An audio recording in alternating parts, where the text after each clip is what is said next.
So, anyways, Just a second. worship is just this massive party with Jesus. Did you get it back? Yeah. No.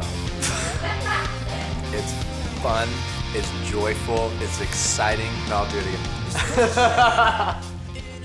So our worship has just been off the charts crazy. We've just been experiencing such heaven explosions and everything we're doing, just massive love bombs and joy bombs and every other type of bomb you can possibly imagine.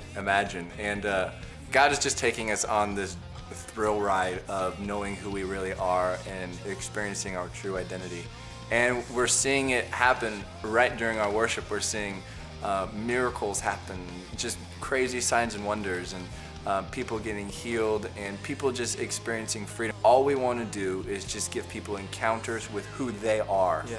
And not trying to fabricate anything, but just saying, okay, God, this is all about you, and just draw out the true identity of these individuals. And it's just amazing what happens. People are encountering the presence of God like never before. Yeah, it's really cool to see that even during worship, people are getting healed. I mean, you're seeing burns go away. You're seeing backs and knees and hips Yeah, get we had a guy healed. with second-degree burns. Second-degree burns get, just by the end of worship, take off his bandages, completely All healed. gone. And his love is so amazing, it's so pure, it's so perfect, and it's just, when it infiltrates us and we allow it to hit our spirits just come alive. Yeah. Because they've come in contact with what they are made to be in contact with. Yeah, and our worship is really all about drawing out and stirring up our identity. And when we live from who we are and we grasp who we are, it's no longer a struggle. We're no longer trying to attain anything. We're no longer working for something, but instead we're working from who we are.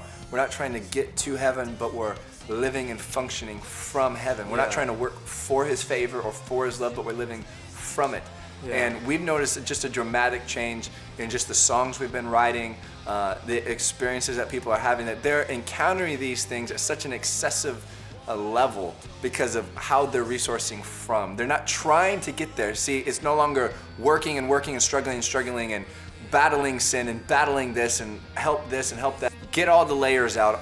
You know, we begin to look as Jesus looks at us. Yeah. That's when we really start seeing a massive change, and that's what we're seeing in our people. And when people come, they're being able to receive that from our worship, and we're just even speaking that and declaring over that. Our songs are, we're writing a lot of declarative songs to really just begin to declare that into their lives, and then it just begins to stir up, and they can't help but let it out. They can't let their identity just rise to the surface. Yeah, because they've come to a realization that they are the pure, perfect, and spotless bride of Christ.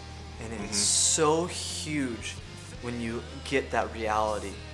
And when we would just begin to even sing those words, the perfect groom you are, the spotless bride I am, created to be one, man, there is just this oneness connection that begins to happen where people are just bombarded by this love bomb just exploding all around them, and uncontrollable. It's ridiculous. Just, it's phenomenal. It's so much fun. It's perfect agreement Yep. with heaven. And that's what our worship is. It is perfect agreement with heaven. And true worship is when you come into agreement with who you really are, when you can say, God, I know who I am, and I know who you are inside of me. That's true worship. Because it is it. It's finished. It's over. And God made you amazing and perfect in His image, and He just wants to love you and romance you and be intimate with you and just hold you in such an amazing, ridiculous way that has never been tapped into by anyone or anything, that even the angels can't even know God like we know Him. Wow. The veil was torn when Jesus died on the cross and He said, it is finished. You now have complete access to get there. You don't have to work for it. You don't have to stir yourself up and get in that zone. No, you're there. Every moment of every day, you have complete access. Our worship is all about raising up world changers. It's all about imparting the power of God, the identity of who we are into them, raising up just this anthem and this group of people who say, no matter what it takes, no matter how big or how far or what I got to do, I'm going to change this world. And that's what, as a worship team and worship here at The Promise and World Changers Music, That's our focus, is to say, okay, God, we want to raise up world changers. We want to bring the new wine, and we want to bring a true identity and say, you're a world changer. You're amazing. God loves you no matter what your past is, no matter what you will do. He loves you no matter what. And then just be.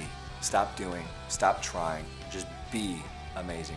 Be a world changer, because it's what's inside of you. It's good.